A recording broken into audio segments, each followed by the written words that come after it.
Restaurer l'esprit d'un lieu et le faire vibrer d'harmonie nouvelle, telle est l'histoire récente de la chapelle Corneille.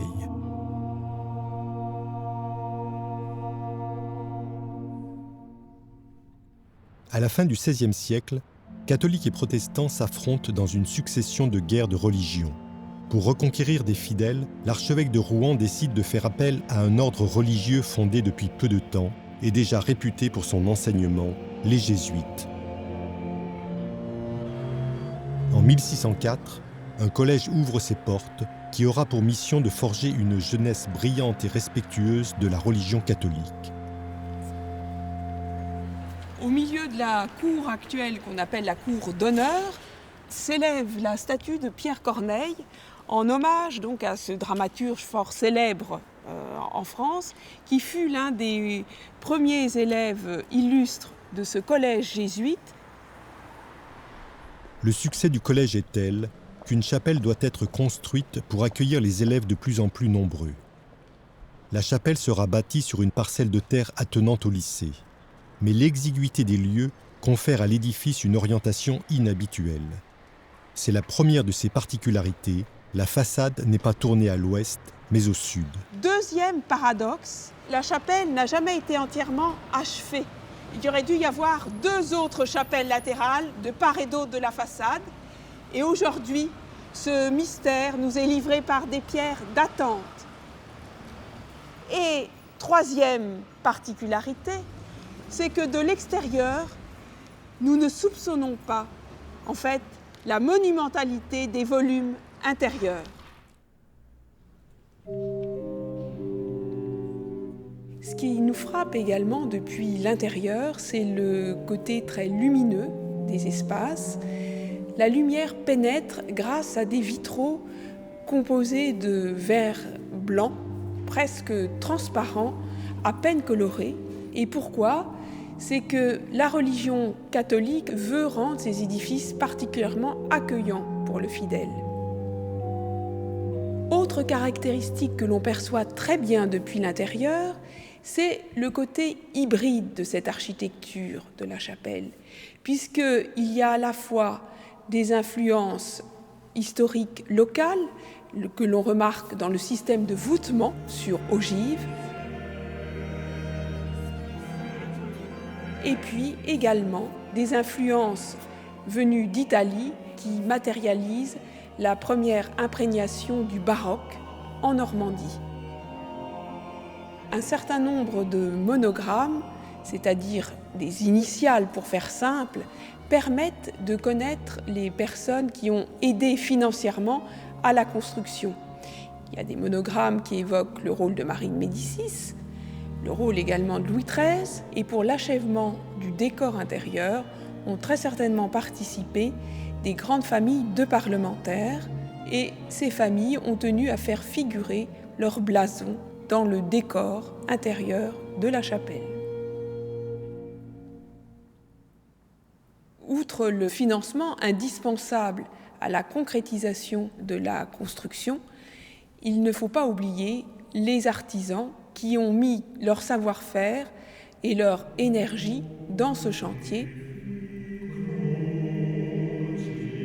Au XVIIe siècle, les retables prennent une importance inégalée dans l'histoire de l'art et de l'architecture, puisqu'ils deviennent des vrais morceaux d'architecture, souvent proches d'arcs de triomphe.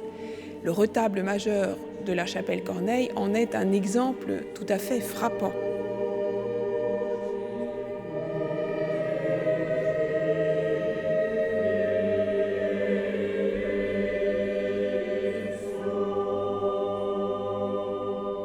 Une nouvelle iconographie se développe. Outre la Vierge déjà célébrée au Moyen-Âge, le culte de Saint Joseph et de l'Enfant Jésus connaît un formidable essor. Également une figure omniprésente, celle de l'ange.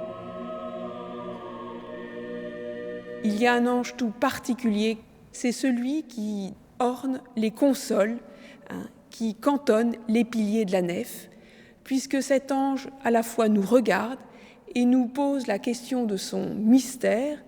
Est-il simplement un ange muni de 2 ailes ou un chérubin de 4, voire même un séraphin de 6 ailes, puisque Dans ce cas-là, il nous permettrait de communiquer directement avec Dieu.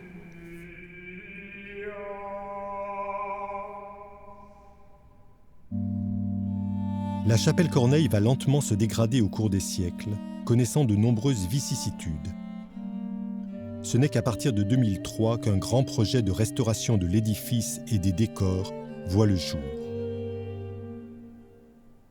La chapelle du lycée Corneille est un lieu exceptionnel qui méritait d'être restauré, rendre à cette chapelle sa splendeur d'antan et puis pouvoir mettre en avant toutes ses qualités esthétiques et acoustiques. Voilà pourquoi la région, dès 2003, s'est intéressée très fortement à ce lieu pour lui redonner toute sa splendeur.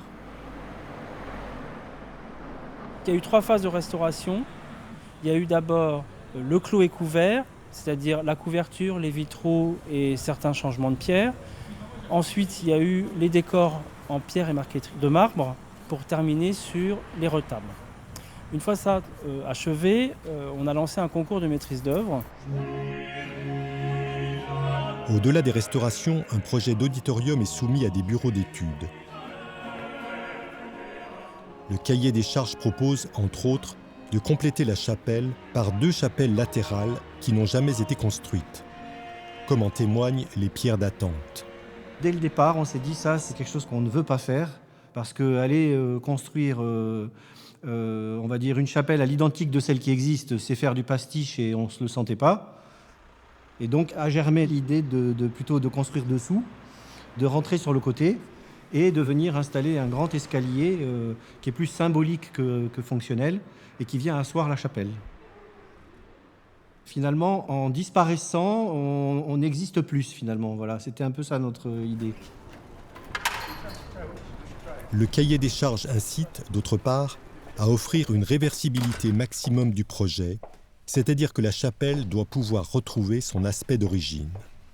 Demain, par exemple, on veut transformer ce bâtiment qui aujourd'hui contient les locaux techniques, les locaux de rangement, etc., en école maternelle, je dis n'importe quoi, c'est possible. Voilà.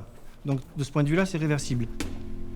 La boule, de manière simple, on coupe les câbles et voilà, on retrouve la chapelle dans son état initial.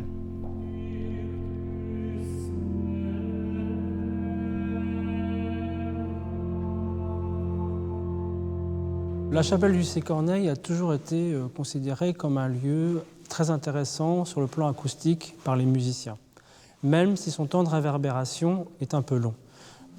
Dans le projet de l'atelier d'architecture King Kong, a été mis en place des éléments architecturaux pour réduire ce temps de réverbération. Et la sphère scéno-acoustique qui est à la croisée des transepts participe à cette amélioration. Ce qu'on a imaginé, c'est que quand le spectateur arrive dans la chapelle, on lui présente la partie réfléchissante qui est face à lui. Et là, on a une anamorphose complète de toute la chapelle en un point. Le public s'installe. Une fois qu'il est installé, la sphère pivote sur elle-même et devient le lustre qui éclaire les musiciens. À l'intérieur de ce lustre est présent une lentille qui sert à l'acoustique et permet au son d'être rabattu sur les spectateurs et pour les musiciens d'avoir un retour audible. Voilà. Et donc c'est toute l'ingéniosité de cet élément. On n'a pas eu besoin de venir installer des éléments acoustiques dans la nef qui auraient gâché l'architecture du lieu. La chapelle restaurée, riche de son acoustique optimisée qui en fait un véritable auditorium, va maintenant vibrer de sonorités nouvelles.